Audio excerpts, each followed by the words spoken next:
ডিমের এই রেসিপিটি একবার হলেও বাড়িতে ট্রাই করে দেখুন। আসুন রেসিপিটা দেখে নিই। প্রথমে গ্যাস জ্বালিয়ে তার উপর একটি কড়াই দিয়ে তার মধ্যে জল গরম হতে দিলাম। তারপর একটা স্ট্যান্ড তার উপর দিয়ে দিলাম।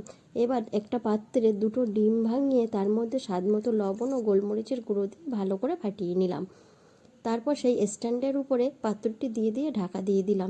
ঠিক 10 মিনিট পর ঢাকনাটা খুলে একটি ছুরি দিয়ে ভিতরটি কাঁচা আছে কিনা দেখে নিলাম। এবার ঠান্ডা হলে এটিকে পনিরের শেপে কেটে নিলাম।